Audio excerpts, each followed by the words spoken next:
sebenarnya negara lain yang lakukan berhasil itu kayak Jepang. Jadi kemitraan besar dan kecil itu terjadi secara sistematis. Itu yang dilakukan ayat 1 pasal 33 ayat 1. Kekeluargaan modern itu dilakukan oleh Jepang. Kalau negara Skandinavia seperti ditafsirkan oleh Bung Hatta sebagai model yang dekat dengan pasal 33 itu, memang satu model negara kesejahtera di mana ada gerakan koperasi, ada model negara sistem jaminan sosial, kemudian negara menggerakkan gerakan koperasi, kemudian di dalam konflik pemilik modal dan buruh dan pemerintah sebagai dalam terlibat membela gerakan buruh. Tetapi kemudian kita lihat pemikiran Bung Hatta yang mendekati pasal 33 sebagai model negara kesejahteraan di negara-negara Skandinavia termasuk Belanda, itu sampai sekarang masih persoalan di Indonesia. Saya kira gerakan buruh, saya kira di Indonesia ada 18 gerakan buruh yang relatif kuat, ada tripartit dan lain sebagainya. Gerakan koperasi, ofisialisasi zaman Soeharto, dan kemudian hampir hilang, hampir kurang berperan secara signifikan di era reformasi. Karena memang gerakan koperasi yang terjadi di Eropa, mengapa negara Skandinavia sebagai puncak dari berasal dari itu, memang itu ada di post capital society.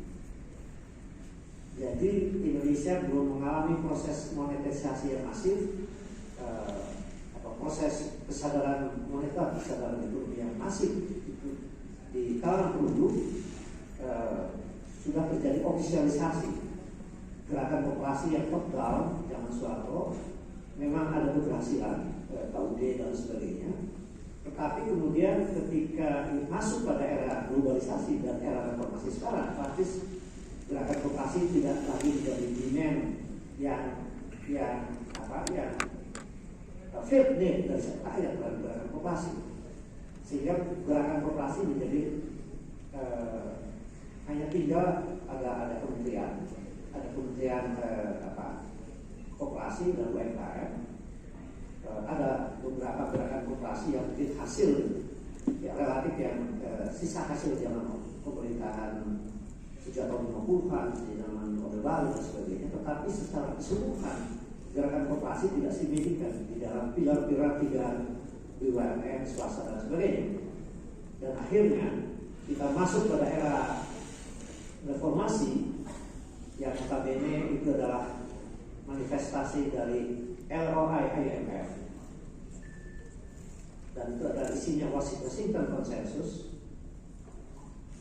Lebih eksplisit lagi adalah sebuah transformasi dari neoliberalisme peredaran ekonomi dimasukkan setelah era otoritarian zaman Soeharto, masuk di era reformasi, transformasi era liberalisasi. Seluruh utang yang diberikan oleh IMF sudah dilunasi 2007, tetapi oleh Bappenas diadopsi menjadi apa yang disebut dengan white paper. Mohon dikoreksi nanti dari Bappenas. Sampai sekarang itu dokumen white paper, walaupun utang IMF sudah dilunasi yang 40 billion US, itu masih jadi dokumen resmi Bappenas hari ini. Jadi misalnya privatisasi BUMN yang blue chip itu masih dilakukan, harus menjadi agenda. Sekian bank BUMN, sekian bank seperti BCA. Itu BCA itu kan disuntik oleh dana BLBI, praktis sebenarnya jadi milik negara. Tapi ketika blue chip lalu dispestasi dan dikuasai oleh asing. Dan saya kira dari bank-bank yang sekarang ini yang menunjukkan pemasaran tentang tata kelola. Buku ini adalah persembahan untuk generasi muda Indonesia karena mereka lah yang akan memimpin di depan hari. Nah, karena itulah kita berkewajiban membahasakan buku ini. Kalau Ketua Yayasan Seluruh Nusantara itu mengatakan saya kasih ke teman-teman kok berat banget sih, nah maka kita berkewajiban bagaimana menjelaskan ini pada generasi muda Indonesia supaya mereka bisa ada. Terakhir, saya suka dengan lagu dan lagunya Iwan Fals.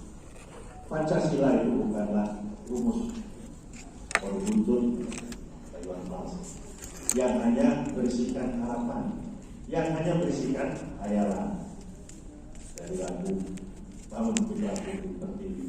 Maka itulah kita harus wujudkan Pancasila itu dalam keseharian. Oke, kita mulai bedah buku ini. Masing-masing akan memperoleh jatah ini antara 30 sampai 25 menit. Kita mulai dari ranah budaya, yaitu adalah tata nilai. Kami persilakan Prof. Habib Abbas untuk memulai. Silakan. Bismillahirrahmanirrahim. Assalamualaikum warahmatullahi wabarakatuh. Selamat sore dan salam sejahtera bagi kita sekalian.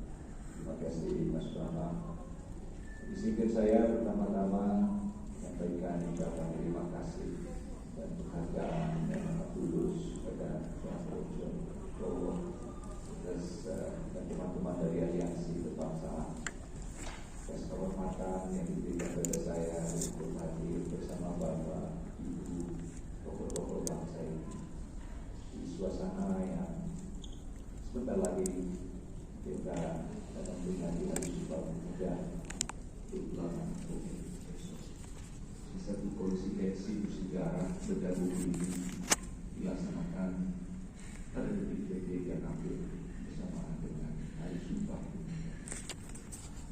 Izinkan saya menyampaikan 3 hal dari refleksi dari amanah yang diberikan pada saya untuk berbagi perspektif dari bab 2 buku Memperadabkan Bangsa yang luar biasa indah sekali saya nikmati